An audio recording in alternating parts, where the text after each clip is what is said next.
Et salut à tous, c'est Linko. Alors j'espère que tu vas bien. Aujourd'hui on va faire le suivi de mes espèces qui ne sont pas en diapose froide. Et on va commencer tout de suite avec, regarde ce mini setup. Et ouais, il s'agit de mes Gigantiops Destructor. Regarde, j'ai dû détruire l'entrée de toute l'Écosse. J'en ai retrouvé qu'une seule habitée. Qu'est-ce qui s'est passé? Kezako. Ce fut le grand déboire pour moi en ce début de diapose. Bref, j'en ai perdu énormément, il ne me reste plus que cette cosse, mais bon, tout se passe bien comme tu peux voir. Il y a des œufs, on voit des larves et un cocon. Regarde l'ouvrière, regarde ses mandibules. Elles ont des acariens suceurs d'hémolymphe. C'est ça le problème, j'ai enfin détecté ce problème et tu verras plus tard, j'ai ça sur une autre espèce qui est aussi très sujette à des acariens. Alors, les Gigantiops, là, se portent bien. J'ai réfectionné tout l'ancien, j'ai tout vidé. Je t'en parlerai plus tard. On verra si la gine est encore là, je l'espère. Bref, chez mes espèces qui se portent bien, on y va. Là, ici, les Phédol pallidula en tube se portent à merveille. Comme tu peux voir, j'ai un très beau petit couvain qui est bien caché quand même par la gine. La gine, d'ailleurs, on la verra pas. Il y a son petit cucul là à gauche qui est caché. Sinon, j'ai énormément de majors dans cette petite fondation. Ça fait plaisir. Alors celle-ci, elle ne vit pas avec de la terre, elle est tranquillement en tube, tout va bien pour elle. Miss Pachicondila Crasinoda, l'énorme tank, eh bien toujours pareil, chez elle stagne, d'après moi elle doit être stérile ou très peu fécondée, donc elle est toujours avec son petit nœud neuf, maximum elle en a 2 ou 3, mais aucun n'évolue au stade de larve, donc on attend, on la laisse tranquille.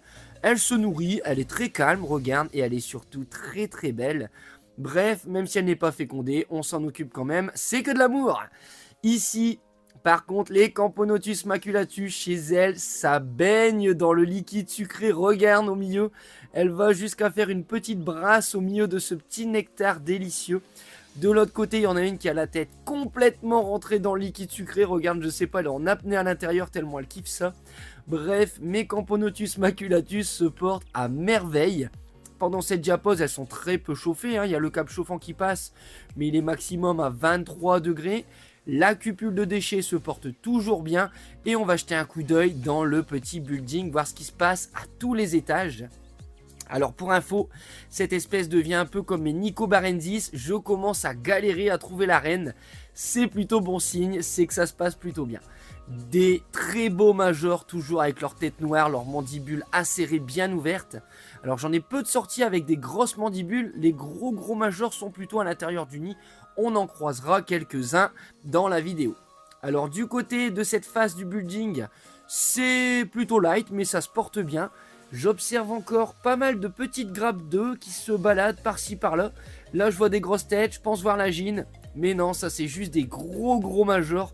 Franchement, ceux-là, quand ils vont sortir, ça va être une tuerie. Ça va être excellent cet été. On va pouvoir se faire plaisir au niveau des nourrissages. Du côté du building qui est le plus rempli, regarde ici, vraiment, les étages sont pleins à craquer. C'est un truc de malade. Alors, j'ai plus de grosses larves, j'ai plus de cocons. Elles sont pas vraiment, elles sont en pause hivernale, on va dire. Donc, j'ai encore des pontes. Ça évolue tranquillement. Là, pareil, je pensais voir la gine, mais c'était pas elle. En fait, Madame la gine, après plusieurs minutes d'observation, je l'ai grillée. Elle est là derrière, regarde. On la reconnaît plus facilement parce qu'elle a un gastre qui est bien dilaté avec ses 6 petits points dessus jaunes caractéristiques et surtout son gros thorax. Hein. Franchement, elle est géniale, elle se porte bien. Elle est là avec toutes ses petites filles, donc c'est le délire. Ici, une espèce aussi géniale, regarde. Magnifique réussite chez mes Neoponera apicalis. Franchement, des grosses larves qui gémissent. Encore 1 ou 2 cocons. Alors là, j'en suis à, je crois que c'est 4 ouvrières, je crois. Et Madame la gine qui est là, qui vient se délecter d'une petite blatte Red Runner. Bref, franchement, ça c'est le kiff. Comme tu vois, un très petit setup. Là, on est vraiment sur de l'entrée de gamme. Hein, une boîte en plastique. Un tube compartimenté bambou. Bonne humidité et franchement elles y vont. Alors je leur mets du liquide sucré, elles mettent plutôt leurs déchets dessus. Elles, ce qu'elles kiffent surtout c'est les blattes. Hein. Franchement elles viennent les décapiter. Elles arrivent à arracher les membres, la tête énormément de fois et rapidement. Franchement c'est un truc de dingue. Elles nourrissent leurs larves magnifiquement bien. Donc là j'espère que ce sera la réussite de 2025. On va pouvoir leur faire un de ces magnifiques setups. On croise les doigts pour que ça continue à évoluer durant cet hiver en tout cas. Elles sont magnifiques. Grosses, un noir vraiment sombre. Un couvain de folie, des œufs de partout. Franchement, si tous ces œufs éclosent, ça sera génial. Je te parlais d'Acariens tout à l'heure chez mes Gigantiops et c'est de là que le bas blesse. Je pense que l'explosion d'Acariens avait commencé chez elle, je m'en étais peu aperçu. J'avais vu une ouvrière avec des yeux un peu chelous.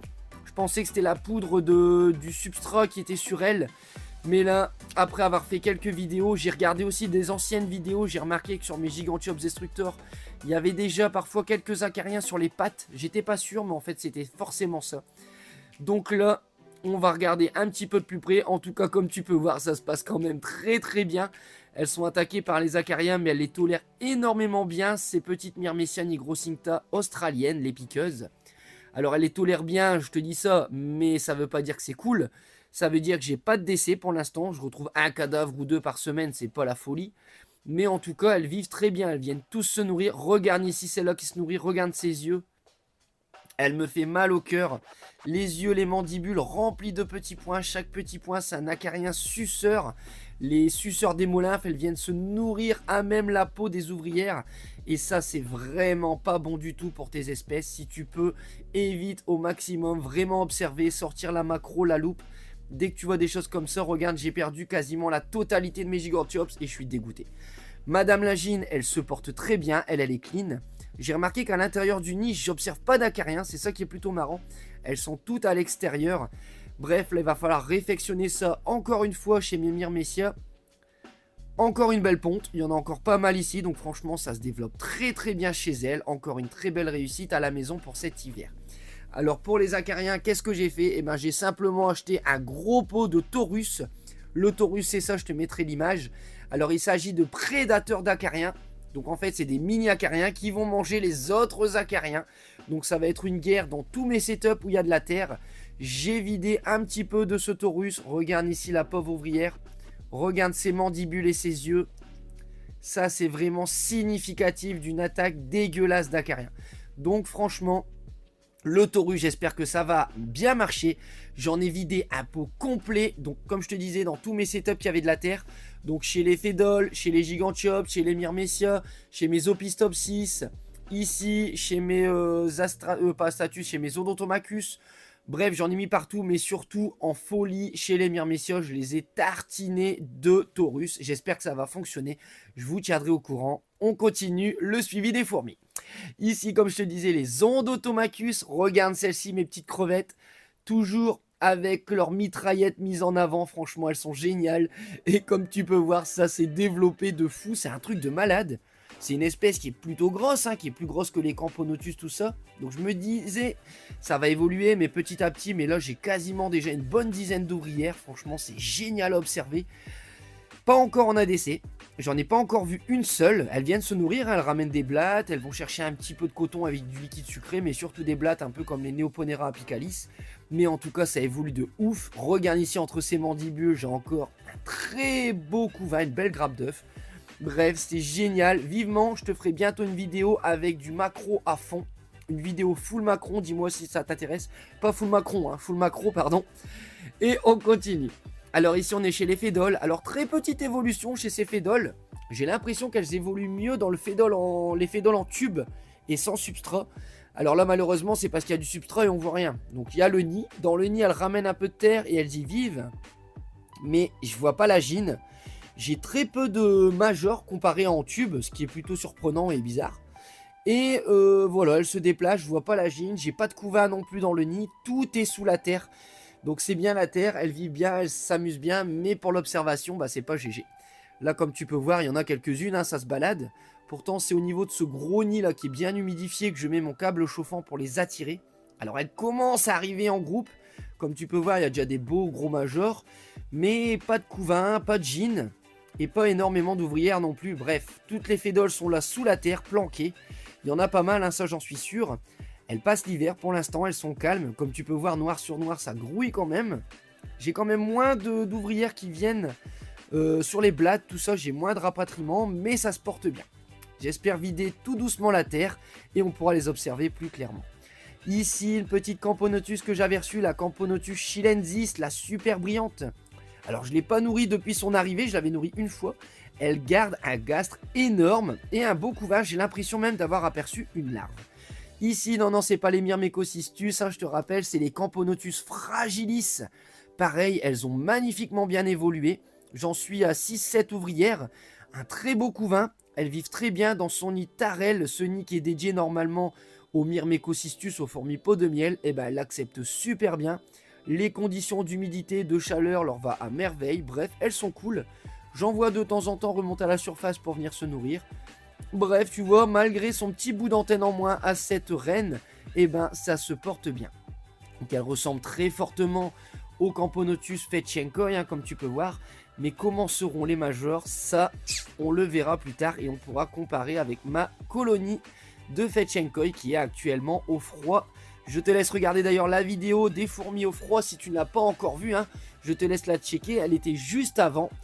Et on va continuer chez une espèce que j'adore, mais Zopistopsis rufithorax, les fourmis strobes que j'ai installées récemment dans ce nouvel ADC fourni avec de la terre, des plantes, un petit muret, bref c'est génial. Alors elles ont creusé de ouf aussi. À l'intérieur j'ai énormément de cavités tout au fond. Là sur toute l'épaisseur il y a des galeries de partout. Alors tu vas me dire on va moins les voir, elles seront moins dans le nid, on va plus voir le couvain ni la reine. Et ben détrompe-toi, pour l'instant pareil, ici je ne vois aucune larve, ni cocon, ni œuf, ni rien du tout dans le sol, c'est juste des petites balades pour elles je pense. J'avais mis 3 plantes, il y en a 2 qui ont tenu, une qui n'a pas subsisté. Et regarde les nids, franchement je peux te dire qu'ils sont vraiment bien dans ces nids là, elles sont pas prêtes de déménager en pleine terre. C'est encore la folie chez Mesopistopsis. On va commencer par le nid black. Le premier nid dans lequel a toujours été la reine, eh bien elle n'y est plus actuellement, j'ai eu peur, je ne l'ai pas retrouvée. En tout cas, comme tu peux voir, le sol, tout ce qui est blanc, c'est pas le sol. C'est un tapis de larves, c'est énorme. Alors, pas encore de cocon, mais lorsque toutes ces larves vont passer au niveau cocon, ça va être de la folie. La capacité des nids va être trop juste, je pense que je vais devoir encore augmenter. On va passer au nid blanc. Et ben là, c'est la même chose. Alors, moins de tapis. Regarde Madame Lagine, elle est ici. Voilà. Donc là, on va appeler ça ce nid princière, pardon. Dans ce nid, Madame Lagine a beaucoup d'œufs. J'ai beaucoup de grappes d'œufs. Il y a très peu de grosses larves. Les grosses larves sont plutôt dans le nid noir. Mais il y a quand même pas mal de couvains. Franchement, toujours pareil. Comme tu peux voir, ici, juste en dessous de cette cavité-là, j'ai une cavité qu'on va appeler dégueu. Donc c'est la cavité déchetterie. J'en ai une dans chaque nid. Regarde ici, c'est la cavité au milieu. Donc elles ont toujours une belle déchetterie avec leurs cocons sales, leurs déchets, tout simplement. Mais ça se passe bien. Donc vraiment bien rempli ce deuxième nid avec Madame Lagine qui se porte à merveille. On va regarder le dernier nid. Voilà, il est là, c'était celui qui était transparent, le piège de cristal. Il est magnifique. Et là pareil, encore des grosses larves qui sont en train d'arriver tout petit à petit. Mais il y a quand même un très beau couvain. Là les amis, les observations macro, ça va être fantastique. D'ici quelques temps, on va pouvoir se faire plaisir.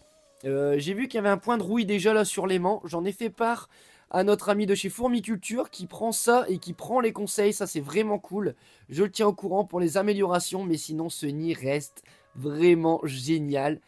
Colonie magnifique, voilà, c'est la grosse réussite de cet hiver avec les Opistopsis, avec les Odontomachus, bref avec tout ça on va dire. Derrière, mesdames les coupeuses, comme tu peux voir, alors elle toujours pareil, ben voilà, comme tu peux voir, ça découpe, le troène, les feuilles de rosier, les feuilles de framboisier, le champignon est toujours bien vert, mais il évolue très peu, donc franchement il me manque une condition, il me manque quelque chose. J'ai envie de changer la boîte dans laquelle est le champignon, mettre une cuve un peu plus carrée, genre 15 sur 15, j'en sais rien du tout.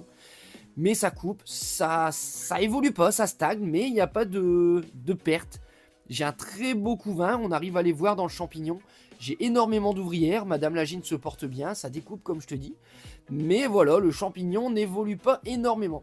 Donc si vraiment j'arrive à trouver le petit hic, le petit paramètre qui ferait en sorte, comme tu peux voir c'est bien humide, hein, là il y a vraiment une belle humidité, donc on doit être autour des 90-95% d'humidité. La chaleur on est autour des 20-22 je pense. La nourriture, elles en ont constamment, donc voilà. Est-ce qu'il y aurait quelques acariens qui seraient arrivés par là aussi? J'en sais rien du tout. Au niveau du champignon, j'ai rien vu. Les ouvrières sont clean. Bon, ça tient le coup, c'est vraiment nickel. Comme tu peux voir, ça découpe énormément. J'ai plein de petits bouts de feuilles. Donc franchement, ça me fait quand même plaisir. Mais ça me donne envie d'aller voir des petites atas qui se développeraient comme des malades, hein. Je sais pas ce que t'en penses. Allez, on va continuer. Là, ça se termine, les amis, hein, chez mes fourmis en diapos chaude. On va passer chez les Nicobarensis. Alors elles, là, c'est leur 6e cupule de liquide sucré que je leur ai mis dans la journée. Donc il y en a un petit peu moins. Elles sont tous venues se nourrir. Donc je mets 2 godets, elles le vident, je les re-remplis, elles les vident et j'en remets 2 autres. Au niveau de l'ADC, bah franchement c'est rempli. Regarde dans cette petite interstice là-bas au bout, c'est énorme. J'ai déplacé l'abreuvoir, il y a plein de couvains à l'intérieur. Alors elles arrivent à accéder sur les côtés. Je te rappelle que ce décor, je l'ai fait à partir de polystyrène extrudé. Donc je suis sûr qu'elles ont passé sur les côtés. Je l'ai volontairement pas renforcé pour qu'elles puissent creuser à l'intérieur. Donc j'aimerais bien d'ici l'année prochaine sortir ce cube de verre et regarder ce qui s'y passe derrière. Franchement, je serais très friand et j'aimerais bien voir ce qui s'y passe derrière. J'aimerais bien voir des grosses cavités, peut-être qu'elles l'ont creusé ou peut-être pas, tout simplement, elles squattent juste sur les côtés. En tout cas, gros suspense pour l'année prochaine, on va se faire plaisir. Le tube, il est encore bien rempli, j'ai des déchets, encore pas mal d'ouvrières. Et le nid, bah franchement, il est plus trop occupé. J'ai une grosse réserve là avec tous les déchets de cocon. J'ai encore pas mal d'ouvrières, hein, bien sûr, par-ci par-là. Là, comme je te disais, chez les Maculatus, je galère à trouver la gine. Ben là, chez les Nicobarensis, je la trouve plus du tout. Il n'y a plus de gine. Alors elle est là, forcément, j'ai toujours plein de grappes d'œufs. Là, on peut voir, il y a encore un très beau couvain qui se cache sous les ouvrières. Mais j'ai essayé de chercher la gine. Est-ce qu'elle est là à l'intérieur? Est-ce qu'elle est planquée dans l'ADC ou derrière dans le polystyrène? On le saura dans des prochaines vidéos quand je fouillerai le tout. Bref, pour attirer tout le monde dans le nid, j'ai remis le cap chauffant. Voilà, là, je leur ai fait un beau gros tourbillon pour les activer. On se donne rendez-vous très prochainement, les amis. Franchement, tout se passe bien. J'espère que l'attaque du Taurus va bien marcher. D'ici là, je te prépare aussi une petite vidéo, car là, je t'avais ouvert des nids de chez Vecormiguero, mais il y a encore celui-là que je viens d'ouvrir. Il vaut la peine d'être vu. Je te fais une vidéo très rapidement. Merci à tous. À ciao.